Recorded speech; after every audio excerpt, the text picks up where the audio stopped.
Bom, muito bem, dando prosseguimento aqui ao, ao vídeo, começamos então com o último juízo antes do arrebatamento, no sonho de 7 de 2018, irmão Newton da CBB. Nesta manhã, Deus me deu um sonho sobre o último julgamento que ocorrerá, sobre o povo que se chama pelo nome do Senhor Jesus.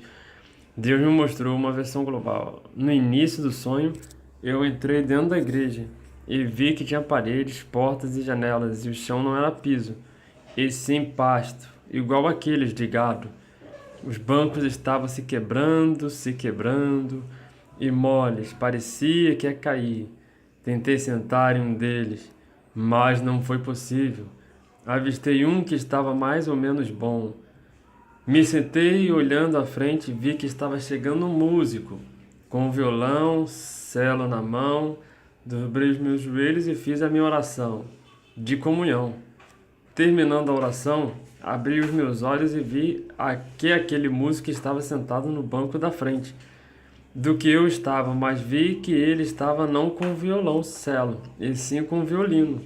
Entendi então que foi uma visão a olho nu. Era Deus confirmando o desejo do coração daquele músico.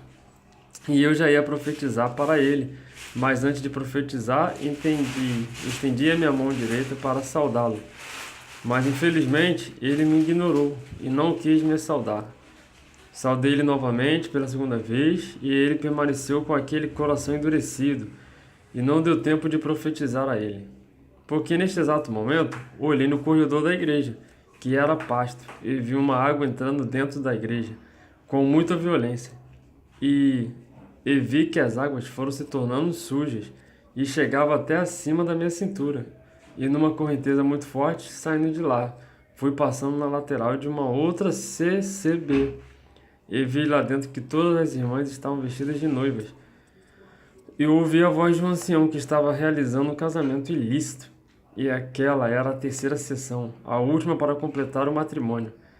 Casamento com Satanás. E continuei meu trajeto e entrei bem no salão de festas daquele casamento. E fui ao banheiro, e o banheiro era muito chique, né? Moderno, cheio de detalhes, com pedras de vidro, imitando ser um local de muito conforto. Mas era só para enganar, porque o banheiro era gigantesco, mas estava imundo, nojento, sem condições de usar, e o sonho continuou. Após esse momento, eu me vi entrando dentro de uma outra CCB, no início do outro culto, na hora da afinação dos instrumentos.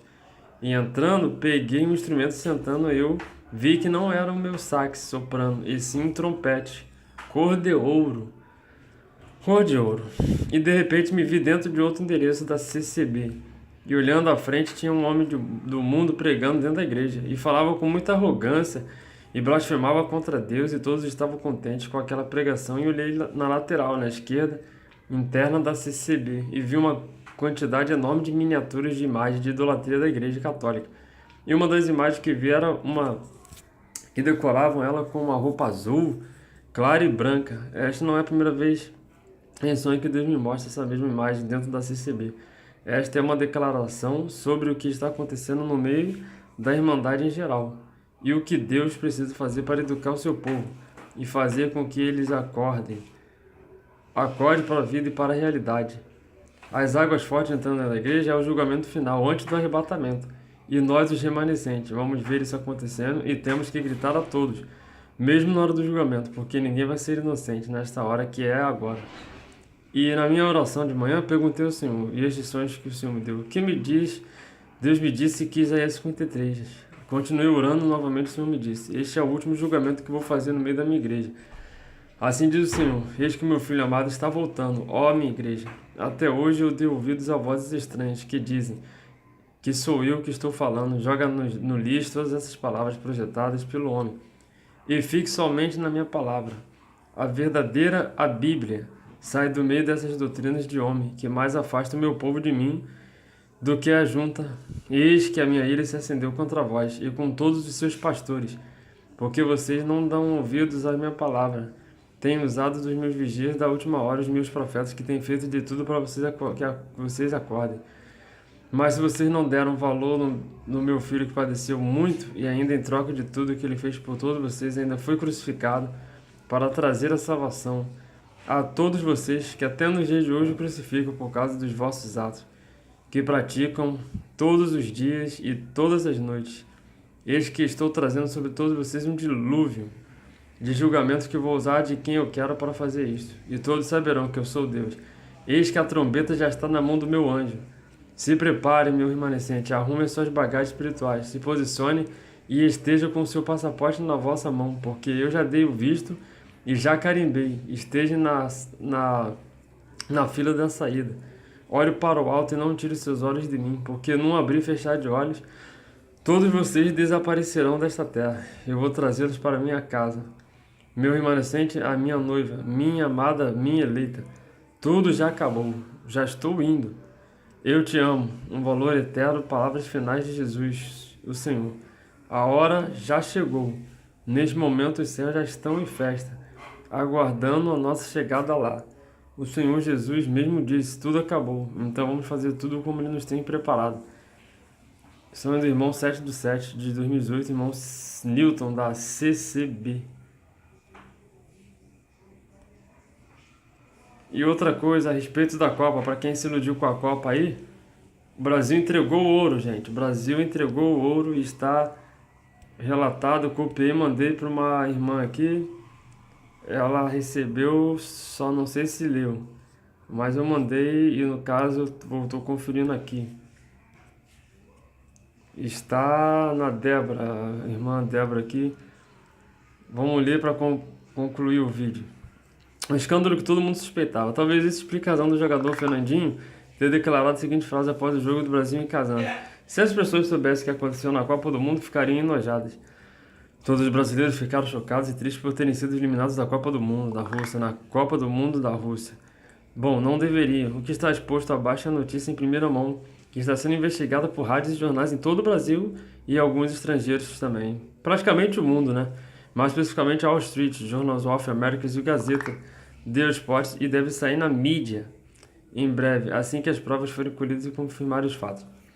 Fato 1, comprovado. O Brasil vendeu a Copa do Mundo para a FIFA. Os jogadores titulares brasileiros foram avisados às 7 horas no dia 6 de julho, dia do jogo contra a Bélgica, em uma reunião envolvendo o senhor Coronel Nunes, na única vez em que o presidente apareceu. Em uma reunião, vendo aqui, ó, já falei que o presidente da Federação Brasileira compareceu a uma preleção da seleção. O técnico Tite e o presidente da FIFA, Gianni Infantino. Jogadores reservas permaneceram em isolamento em seus quartos ou no lobby no hotel. A princípio, muitos contrariados. Os jogadores se recusaram a trocar o hexacampeonato mundial por sediar a Copa do Mundo em 2046. A aceitação veio através do pagamento total dos prêmios, 700 milhões para cada jogador, mais um ônibus de 400 milhões para todos os jogadores integrantes da comissão, num total de 23 milhões, através da FIFA. Além disso, os jogadores que aceitarem o contrato com a empresa FPAR nos próximos 4 anos terão as mesmas bases dos prêmios que os jogadores de elite da empresa, como Cristiano Ronaldo, Neymar e etc. Mesmo assim, Neymar se recusou a jogar, o que obrigou o técnico Tite a convencer a mudar de ideia. Em primeira notícia divulgada às 1h30 no centro da imprensa e logo depois às 2h15, alterando prognósticos para a situação. A sua situação só foi resolvida após o representante da FPAR ameaçar retirar seu patrocínio vitalício ao jogador avaliado em mais de 900 milhões. Bilhões, né? 90 milhões de dólares, 90 milhões, perdão, ao longo da sua carreira. Assim, combinou-se que o Brasil seria derrotado durante o primeiro tempo. Porém, a apatia que se abateu sobre os jogadores titulares fez com que a Bélgica, que absolutamente não participou desta negociação, marcasse em 2 falhas simples do time brasileiro os primeiros gols. O senhor Gianni Infantino, presidente da FIFA, aplaudiu a colaboração da equipe brasileira, uma vez que o Campeonato Mundial trouxe, né, o equilíbrio à Copa do Mundo. Garantiu que o Brasil teria seu caminho facilitado para o hexacampeonato em 2022. Ele garantiu que o Brasil vai ter ou teria seu caminho facilitado para o hexacampeonato em 2022 no Catar. Por gentileza, passem esta mensagem para o maior número possível de pessoas para que todos possam conhecer a sujeira que ronda o futebol. Essa preciso compartilhar com vocês. Me enviaram sobre agora mais um para mim. Não seria novidade sobre a FIFA. Aí no caso, essa parte final foi eu coloquei com minhas palavras para a irmã aí.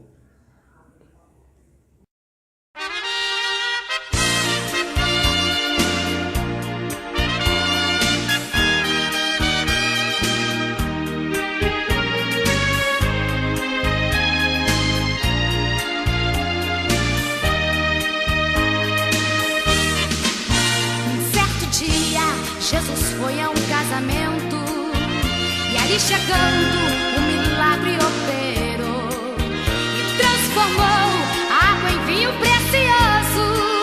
Ainda é o mesmo, pois Jesus jamais mudou. O milagre vai acontecer, o milagre vai acontecer. Quando Jesus está presente, a igreja sente logo o seu poder. O milagre vai acontecer, o milagre vai acontecer. Quando Jesus está presente, a igreja sente logo o seu poder.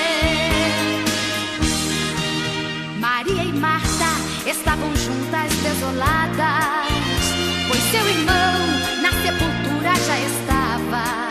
Jesus chegando e disse com autoridade: sai para fora, e Lázaro ressuscitou. O milagre vai acontecer, o milagre vai acontecer. Quando Jesus está presente, a igreja sente logo o seu poder. O milagre vai acontecer, o milagre vai acontecer. Quando Jesus está presente, a igreja sente logo o seu poder. E lá no mar, em meias ondas tão revoltas, e parecia que o barco ia afundar, Jesus ordena. Eu entendi por que Deus às vezes não dá coisas para muita gente. Porque as pessoas não sabem diferenciar o que são as coisas, o que é o Deus das coisas. Você acaba amando mais as coisas que Deus te dá do que aquilo que Deus é. E quando Deus olha para mim, e quando Deus olhou para Abraão e disse: me dá o teu filho, a única coisa que Deus queria de Abraão é que ele dissesse quem é o maior: o que eu te dei ou o que eu sou. Eu percebi que a gente como igreja não entende nada de amor. Eu senti a dor que Abraão sentiu. Tem 10 dias que eu enterrei o meu filho. Meu filho estava em casa. Mecânico de moto, acabou de consertar um carro, foi mexer na moto dele, botou para carregar: pai, eu vou ali cortar o cabelo. Foi a última vez que eu ouvi ele falar. Saiu na esquina da minha casa, o salão estava cheio, ele entrou. A gente mora perto de uma comunidade, ele entrou porque ele era jogador de futebol, todo mundo conhece ele. E quando ele parou na porta do salão, a polícia estava lá e deu um tiro. Os meninos correram, o tiro pegou no braço do meu filho, ele caiu. Ele correu para se abrigar na casa de uma amiga, de uma colega, abraçou ela, dizendo que tinha tomado um tiro no braço. E o policial chegou, apontou o fuzil e disse: larga ele, porque senão eu te mato. Quando ela abandonou ele, ele caiu no chão quase desfalecido, ele deu outro tiro de fuzil. A vizinha começou a gritar: o Lucas, o Lucas, o Lucas, o Lucas.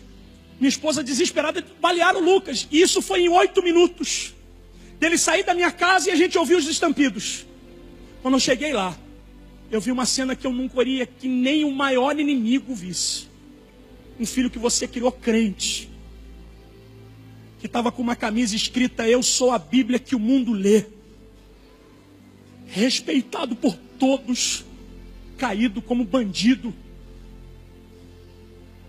O que você faria? Você vai olhar para o alto e vai dizer que Deus não te ama? Vai parar de pregar? A gente socorreu, eu estava desesperado, fui pegar meu carro, voltei e já não tinha mais força. Meu filho mais velho chegou e gritando: não, vou levar meu irmão. E pegou, levou para o UPA, a gente foi para lá, esperamos 30 minutos. A gente recebeu a notícia que ninguém gostaria de receber. Ele foi a óbito. E o policial olhou para minha cara dizendo: eu sou servo de Deus, o teu filho deu tiro na nossa guarnição. Eu disse: você é filho do diabo, que meu filho é crente. Eu entendi que eu entreguei o meu Isaac.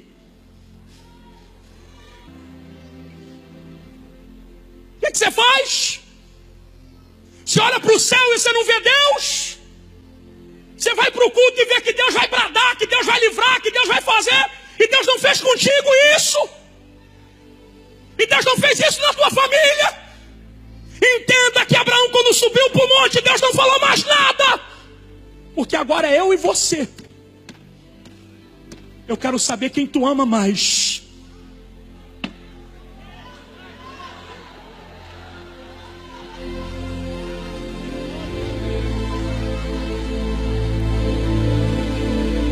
Pula e roda. Sapateia no fogo, canta corinho. Segura na alça do caixão do filho mais novo. Fui fazer o boletim de ocorrência. E, num momento de desespero, eu sentei na cabeceira da cama e falei: Deus, nenhuma palavra vai me confortar, mas fala comigo.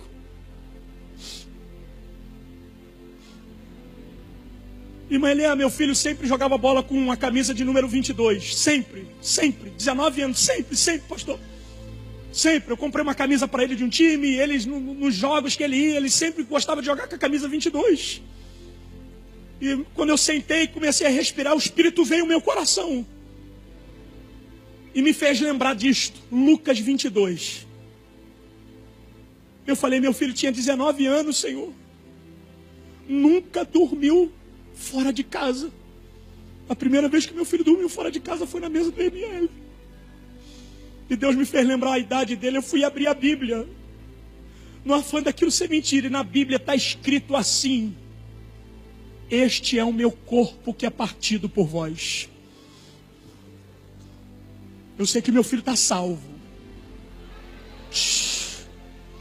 A partir daquilo ali, Deus fez nascer um projeto no meu coração. Lucas 22, 19, a vida pela vida. No dia do velório eu disse: Senhor, eu gritei para aquelas 400 pessoas que estavam lá ou mais: esse é meu Isaac. Você não sabe o que é dor. Você está sofrendo porque perdeu o emprego. Você está querendo sair da igreja porque arrancaram de você a liderança. Você está querendo abandonar tudo porque o seu marido, você descobriu que ele está com um amante. Isso tudo você reverte. Detém a morte. E quer saber de uma? O teu orgulho, se você não tirar, vai te proporcionar lamentações de você ter tido a oportunidade de dizer que amava e você não teve porque o teu orgulho impediu que você fizesse. Quando eu enterrei o meu filho, foi embora as minhas vaidades, terninho maneirinho, agenda, Estados Unidos, passaporte. Isso tudo é besteira. Isso tudo é besteira. Perfuminho importado, gueri-gueri, passar na rua sem falar com o outro, achar que é o vaso das galáxias, isso é besteira, porque a morte não respeita diploma, a morte não respeita credencial, a morte não respeita se tu é batizado ou não, ela chega!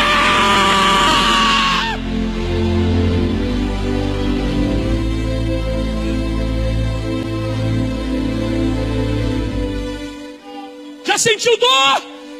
Você não sabe a dor que eu estou sentindo. Mas eu entendi o que Deus disse a Abraão: me dá o teu. Eu não quero que você peça emprestado, eu quero que vai te gerar dor. Porque o que não gera dor não é sacrifício, é oferta. Terá marrachúria. E o teu sacrifício é que determina o valor da tua honra. Se tu está vivendo uma vida relaxada, fazendo, não, tem que andar bonitinho, anda bonitinho, mas tenha compromisso. Ande bonitinha e cheirosinha, mas tenha santidade. Isso aqui não é desfile de moda, isso aqui é a casa do Senhor.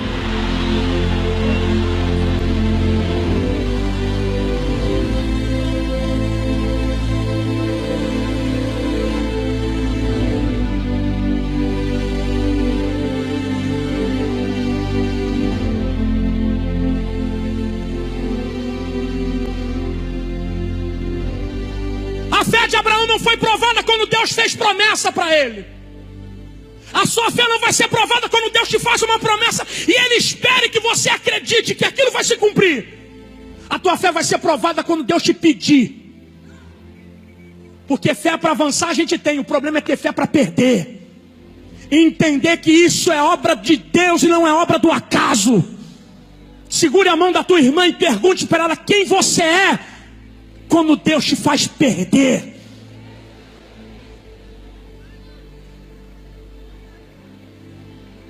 sumiu, né? As espadas de Gresco foi tudo embora. O sapateado do Aladim também. Porque tem gente já queimando dentro de si. Eu sou forte, é nada.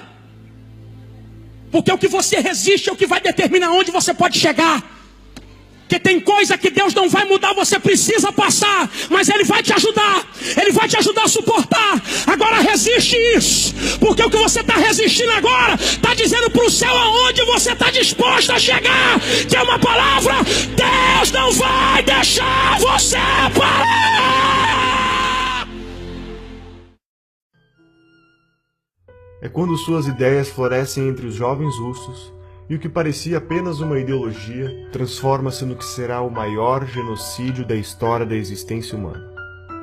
Vladimir Lenin tinha 17 anos quando seu irmão tenta explodir a carroça do czar russo, Alexandre III, como forma de protesto de um grupo terrorista do qual ele fazia parte. Seu irmão falha e é condenado à morte. A partir deste momento, Lenin intensifica sua vida política por meio dos estudos de direito até que conhece a obra de Marx e Engels, nos livros Manifesto Comunista e O Capital. Lenin foi se tornando cada vez mais radical e, nos meados da Primeira Guerra Mundial, entende que é a oportunidade perfeita para antecipar a Revolução Proletária por meio da revolta armada. Em outubro de 1917, Lenin cria o primeiro país comunista da história.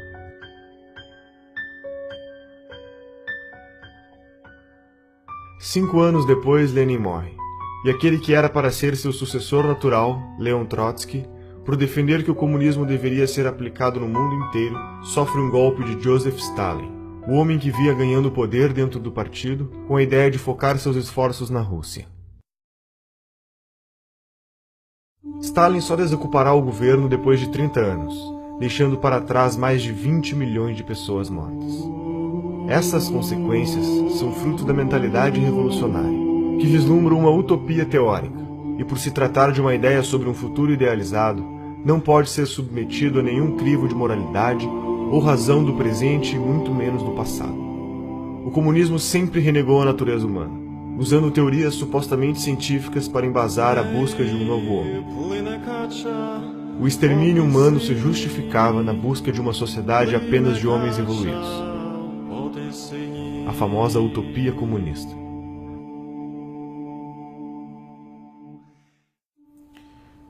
O nível de psicopatia de Stalin pode ser medido pelo que ele fez com a Ucrânia, né? Entre 32 e 33, o país que fazia parte, então, da União Soviética foi cercado. A produção de soja, a produção agrícola do país foi exportada e ele simplesmente matou de fome 6 milhões de ucranianos, num episódio conhecido na história como Holodomor, né, que foi negado por muito tempo, mas hoje é uma verdade inquestionável. Né? Imagine o grau de psicopatia para você matar 1/3 de um país de fome, né, só para manter o controle sobre esse país. Alguns marxistas à parte da União Soviética observaram os acontecimentos e acusaram Stalin de não estar realizando a ditadura do proletariado que fora prometida, mas apenas uma ditadura do Estado cruel e sanguinária. Em nenhum lugar do mundo aconteceu a revolta do proletariado. A revolta do proletariado é uma fantasia. A União Soviética não tinha proletariado quando se deu a Revolução de 17. A Revolução de 17 aconteceu por uma elite intelectualizada que era tudo menos classe trabalhadora. As informações que chegavam era de que, bem, eles abriram mão da liberdade, mas eles têm acesso a tudo. E quando a União Soviética caiu de podre, não teve uma invasão, não teve tsunami, não teve terremoto, porque o socialismo, ele captura as consciências, e aquelas que ele não consegue capturar, ele esmaga, ele mata. E a grande massa, né, não tinha acesso a nada. O cara levava 10 anos juntando dinheiro. Se daqui a pouco um vizinho delatasse que você, porventura, estaria conspirando contra o regime, o sujeito sumia da noite para o dia e as crianças eram levadas para um orfanato. Ele é, na verdade, um sistema opressor, o socialismo, o comunismo é um sistema arcaico, violento, assassino, né? E que, sobretudo, impede as pessoas de exercerem um direito fundamental, que é a liberdade, né? Os dois direitos principais do indivíduo, do ser humano, é a vida e a liberdade. O socialismo, o comunismo suprime isso. Obviamente que a visão stalinista já tinha dado frutos. Nós tínhamos na China já a mesma forma de governo através da ação do Mao Tse-tung, que talvez matou mais pessoas do que o próprio Stalin, né? Dependendo aí da fonte histórica, a gente fala de 40 a 80 milhões de mortes só na China. Ou seja, o vírus stalinista já tinha se disseminado. As subdivisões do pensamento comunista começam a ganhar força. O grande erro de todos os sovietólogos americanos durante 60 anos foi acreditar que o movimento comunista era um braço da União Soviética, quando não é. A União Soviética é um órgão dentro do movimento comunista internacional. E a dissolução da União Soviética automaticamente cria, vamos dizer, uma decomposição que é absorvida pelo corpo do movimento comunista. Revigora o movimento comunista, né? É como você amputar um órgão doente e você fortalece o resto do corpo, né? O movimento comunista nunca dependeu da União Soviética. Ele se alimentou dela enquanto pode. Basicamente a coisa é essa: a União Soviética foi um órgão do movimento comunista e não o movimento comunista. Por que os caras estudavam assim? É muito simples. Quem estudava isso? Os sovietólogos eram funcionários do governo americano. Eles não eram funcionários de um partido, né? De um movimento internacional, como os comunistas. Então eles olhavam tudo do ponto de vista do conflito entre estados. Não é isso? Então, tem o Morgenthau, na época, a teoria do Morgenthau, assim, os agentes fundamentais da política internacional são estados. Não são.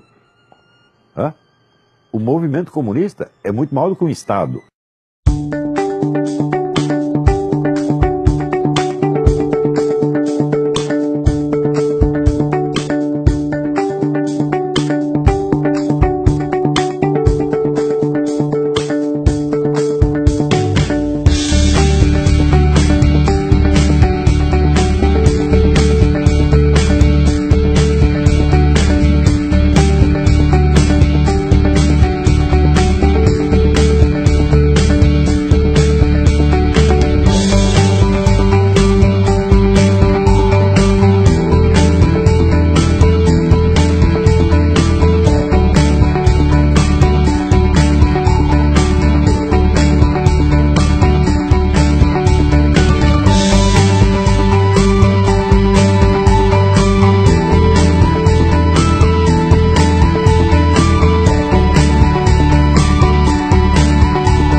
Bom dia a todos. Estou aqui para fazer mais esse vídeo estudo e temos muitos assuntos, ok?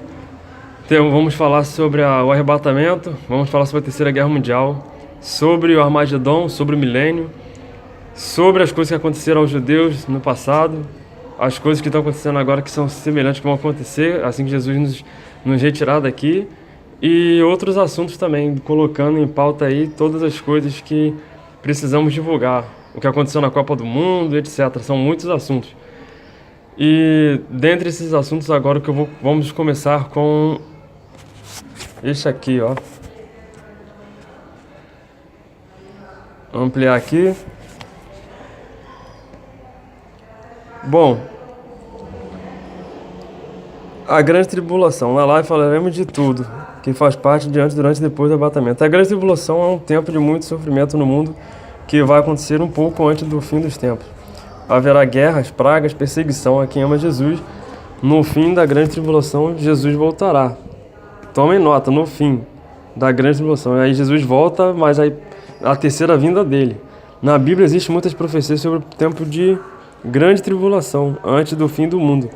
Em Mateus 24, 21 e 22, Jesus fala sobre uma grande tribulação, como nunca houve antes do mundo. A grande tribulação é um dos sinais do fim dos tempos. Há alguns eventos descritos na Bíblia que provavelmente fazem parte da grande tribulação são: quando vai acontecer a grande tribulação? Aí é o que se pergunta, ninguém sabe quando a grande tribulação vai acontecer. Alguns acham que eu no caso falando, que eles acham que teria que acontecer do iníquo aparecer para Jesus, depois vir nos arrebatar. Aí começaria a grande tribulação e a igreja estaria aqui ainda. Para quem pensa assim, mas conforme a Bíblia diz, não será assim. A Bíblia só diz que vai ser um pouco antes do fim dos tempos. Existem muitas teorias, mas só saberemos com certeza quando tiver acontecido. Aí não queiram, irmãos, pagar para ver. A grande tribulação é o fim do mundo, podem acontecer em qualquer altura. A Bíblia também não diz quanto tempo a grande tribulação vai durar. Aí no contexto que foi falado, mas pelo que eu entendo são 7 anos, 7 tempos. Em Daniel 12 fala. 3 tempos e metade de um tempo, e depois rompe-se a guerra, termina o pacto feito pelo anticristo, e depois vem mais 3 tempos e a outra metade de um tempo, ou seja, 7 tempos, que são 7 anos. Algumas pessoas usam passagens do livro de Daniel para dizer que vai, durar 7 anos. Por outro lado, Deus tem uma noção do tempo diferente da nossa. Aí é um texto que eu peguei, você vê, que pelo que eu entendo não é de acordo com o que está escrito aqui, mas é o que está de acordo com o que está na palavra, que são 7 anos. Sim, aí no caso está, mas tem algumas alterações pelo que eu estou vendo. As indicações de tempo nas profecias bíblicas normalmente são simbólicas. A Bíblia apenas diz que a grande tribulação vai ser abreviada, a grande tribulação vai ser abreviada. Mateus 24, 22. Abreviada eu vou explicar, porque no contexto está querendo dizer outra coisa. A abreviada, se está querendo dizer, pelo que eu sei, ela vai ser o período normal de 7 anos, vai ser rompida pelo anticristo, porque ele vai enganar os que ficarem, então ele vai romper, e não é abreviatura, é uma continuação, só que ele vai mostrar o que ele é depois de 3 anos e meio. Ok? A igreja vai passar pela grande tribulação? Aí, para quem não sabe, a resposta está: existem 3 correntes de opinião sobre o que vai acontecer com a igreja durante a grande tribulação. Essas teorias sugerem que o arrebatamento vai acontecer antes da grande tribulação. Os salvos não irão passar pela tribulação, mas quem ficar ainda terá a oportunidade para se arrepender. Esse é o que vai acontecer. Os meso pensam que é durante a grande. A igreja só irá passar por uma parte e depois será arrebatada dos piores acontecimentos. Deixa eles. Depois da grande tribulação, que é no final, a igreja só vai ser levada, aí são os pós. Os pós e os mesos com conhecimento e entendimento errado. A Bíblia pode ser interpretada por favorecer qualquer uma dessas opiniões e só saberemos a verdade depois que acontecer, passando ou não pela grande tribulação. Todos os seguidores de Jesus sofrem tribulações em suas vidas, mas quem se mantém fiel até o fim será recompensado. Hebreus 10, 35. O mais importante aqui, precisamos saber que Jesus voltará e a tribulação passará. Essa pequena e a noiva não passará. Não precisaremos ter medo, porque Deus nos protege em todas as situações. Todo sofrimento terá fim. Apocalipse 21, 3, 4. Após a grande tribulação acontecerá o que? O Armagedon. E vamos explicar o que é o Armagedon. será um período que a igreja já vai ter sido arrebatada. Ela terá sido arrebatada, acontecerá uma festa no céu. Nessa festa, os convidados todos comerão, cearão com o Senhor Jesus. E depois ele parará essa festa e virá conosco no decorrer do Armagedon, que é antes mesmo de prescrever, né, até o final. Não vai acontecer. Deus vai romper e fogo cairá do céu. Quanto à etimologia, não, vamos à parte aqui. Que em inglês o Armagedon, ou em português, é uma palavra que está na Bíblia e significa o lugar onde acontecerá a batalha final entre as forças do bem e do mal. Quanto à etimologia, o Armagedon tem origem na expressão hebraica Ar-Megido, que significa Monte Megido, o local situado aproximadamente 30 quilômetros do sul de Nazaré. Neste monte ou colina acontecerão várias batalhas relevantes para o povo hebraico. E aconteceram, né? Passado. Na Bíblia, a palavra Armagedon só aparece uma vez, em Apocalipse 16:16.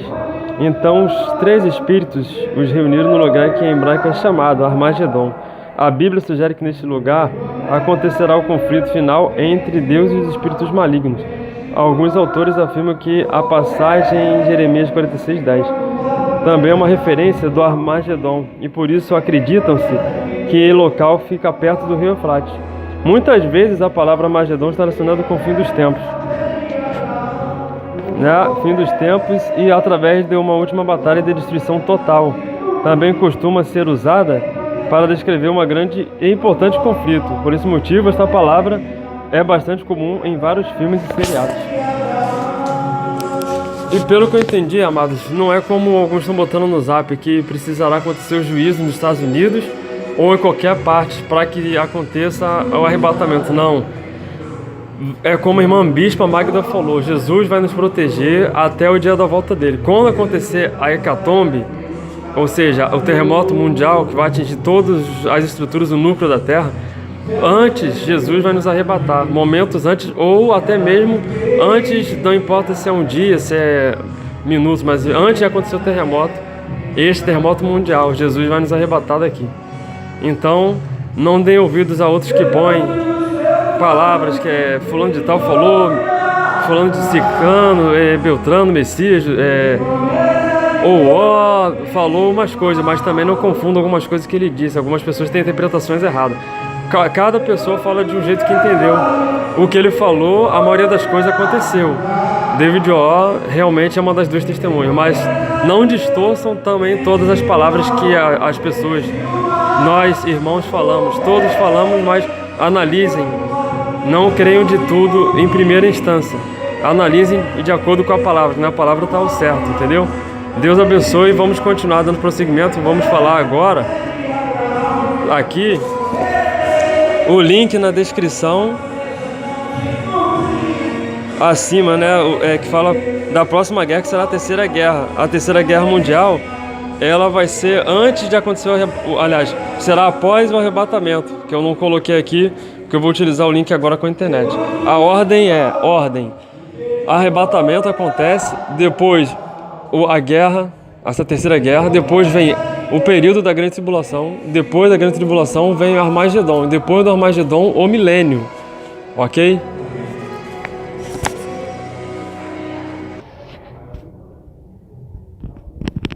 Mas antes vamos fazer uma coisa aqui, pessoal. Vamos ler aqui vamos fazer uma leitura de um manancial. As redes sociais democratizaram a comunicação. Agora somos todos repórteres, articulistas, frasistas e debatedores, na busca por relevância. Alguns apelam para o sensacionalismo e a polêmica, né? Produzem e reproduzem informações não verificáveis. Se determinada publicação tem o poder de impactar, isto basta para ser compartilhada. Checar a fonte é dispensável. Outros de nós vivem a caça de um debate acalorado. Escolhe o tema teológico ou político preferido. Armam-se de argumentos e então saem à caça de postagens para retrucar. Se não queremos caluniar alguém, temos de parar de divulgar informações sem confirmação, principalmente aquelas que denigrem pessoas, instituições e empresas. No descuido de checar a velocidade da mensagem, não nos absolve do pecado da calúnia. Além disso, Se pretendemos ser pacíficos, amáveis e mansos, temos que parar de provocar debates infrutíferos e de argumentar nas bases de adjetivo a sarcasmo. Você já se arrependeu de ter divulgado uma informação falsa ou ter incidido em uma discussão online? Consegue perceber que isso é uma questão de obediência a um mandamento bíblico? Então, amados, agora sim vamos dar sequência aí sobre a Terceira Guerra Mundial. Terceira Guerra Mundial é risco latente, diz ministro da Defesa venezuelano. Nas condições atuais, uma Terceira Guerra Mundial representa um dos riscos de maior relevância que a humanidade enfrenta, declarou a Sputnik. Pode ser uma notícia antiga, atualizada de 4 de abril de 2018, mas vale para qualquer momento, porque ainda não aconteceu. O dado atual aí, na relevância que a humanidade enfrenta, declarou a Sputnik, o mundo, o ministro da Defesa da Venezuela, Vladimir Padrino Lopes, que chegou a Moscou para participar da 7ª Conferência de Segurança de Moscou.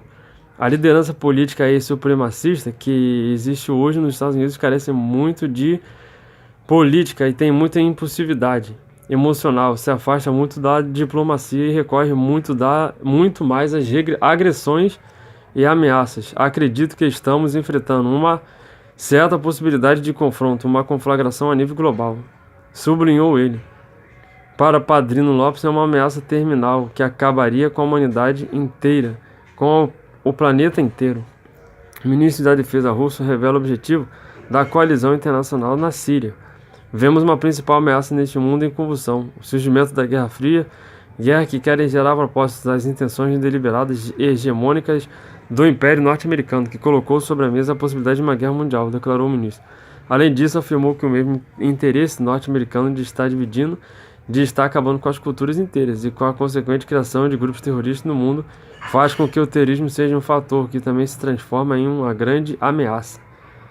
Estas são as duas grandes ameaças que vemos aqui, bem como a grande ameaça no mundo digital que estamos vivendo em matéria de segurança cibernética dos estados, que já estão penetrando as fronteiras digitais para perturbar as questões dos serviços básicos de segurança, de defesa dos países, a fim de criar a ansiedade e causa atingir seus fins macabros, malévolos, opinou ele.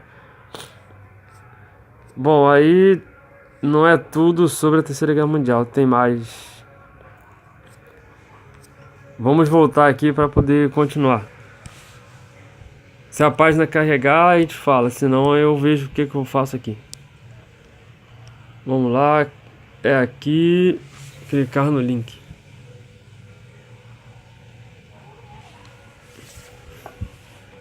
www.profetizacontra.com. Agora abriu. Profetiza contra as nações. Se você der ouvidos a Deus, Deus lhe ouvirá. Embora esperássemos que os acontecimentos do tempo do fim fossem se cumprir entre os anos de 2008 e 2012, isso não foi assim. Este livro explica o porquê. Deus acrescentou ainda 7 anos a esse período aí, 2008 ou 2012 para cá. Profético, nesse livro também lhe revela que Deus agora vai conceder a sua misericórdia a bilhões de pessoas, oferecendo-lhes a oportunidade de continuar vivendo em uma nova era que começará depois da Terceira Guerra Mundial, a saber que não está escrito a grande tribulação. Ao longo do tempo, Deus enviou seus profetas a muitas nações, mas apenas uma vez toda a nação deu ouvido a Deus, e como resultado disso, Deus salvou essa nação de total destruição. Os seres humanos agora estão vivendo em um período de tempo chamado Tempo do Fim.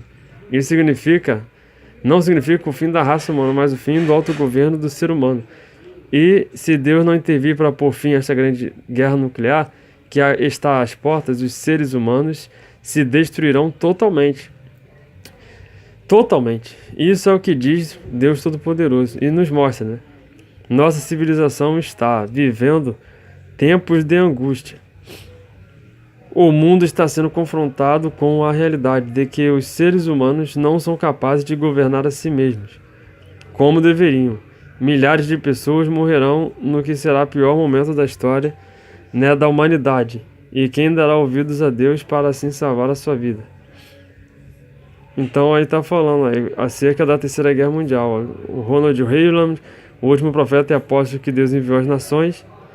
Aí está Ele já escreveu 3 livros. Esses 3 livros falam sobre os acontecimentos proféticos do tempo do fim, os acontecimentos que aceleram cada vez mais os últimos 12 anos, que realmente já está para se concluir.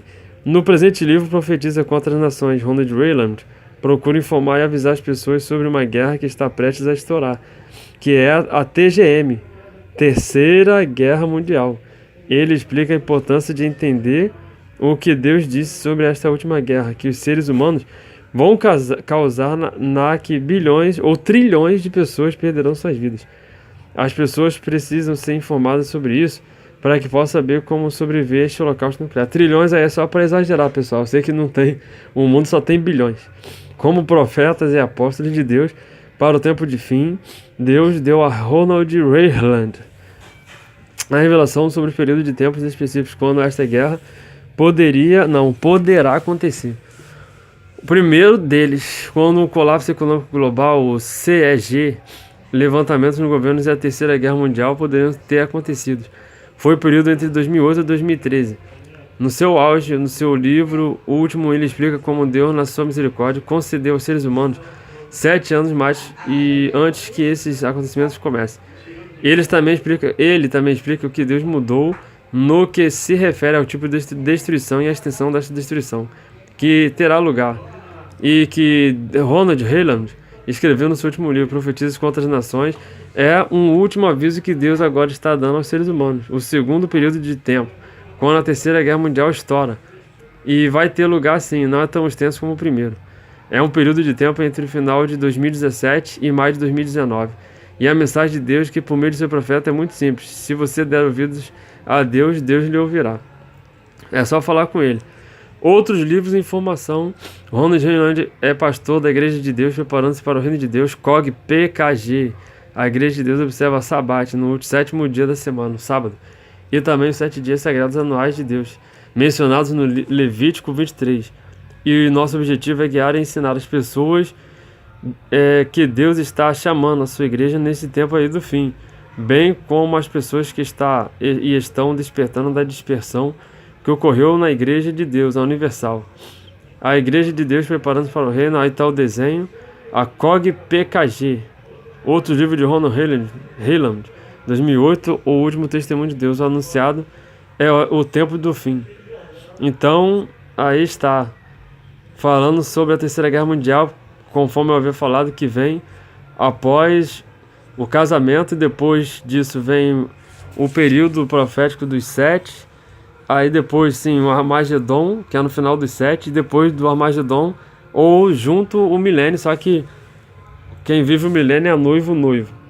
E o Armagedon é onde os judeus e os que ficaram lá e estão em Israel, aí vão ser juntados para ser destruídos, sendo que Deus vem conosco para lutar a guerra do Armagedon. E tá até em Obadias, leia Obadias todo, aí vocês vão entender aí tudo direitinho e de acordo. Então, para finalizar o vídeo, vamos finalizar aqui com uma música, né? Deixa eu ver se dá para colocar aqui. Eu tenho para mim que dá, porque é só voltar aqui rapidinho. Caraca, uma música aqui rapidinho, pessoal. Deem ouvidos à palavra, ele já está vindo. Creiam e a vitória vem. Breve vem. Escutem um pouco aí, Nelson Ned, Pão da Vida.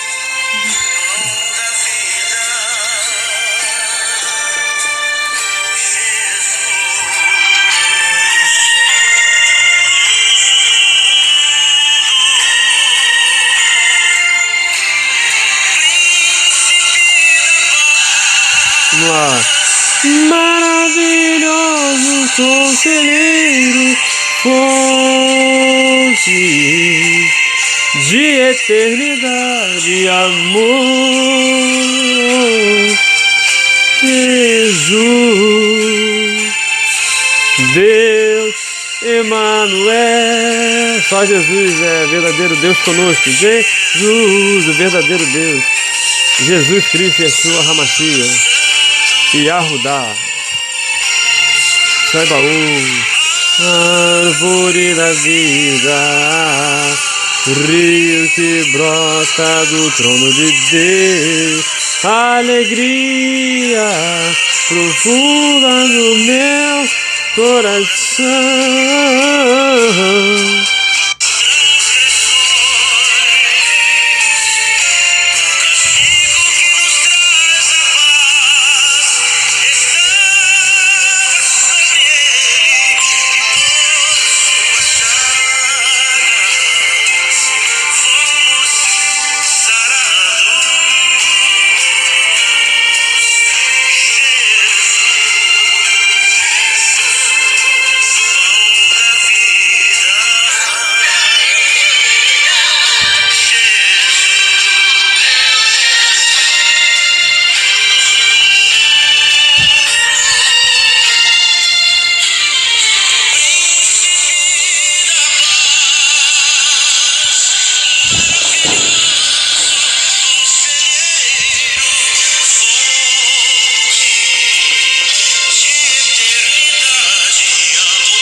Jesus, meu Jesus, o Senhor, aleluia, árvore da vida, rio que brota no trono de Deus, alegria profunda no meu coração. Encerramos o programa, pessoal. Sede adoração. Jesus é digno de louvor. Glória a Deus.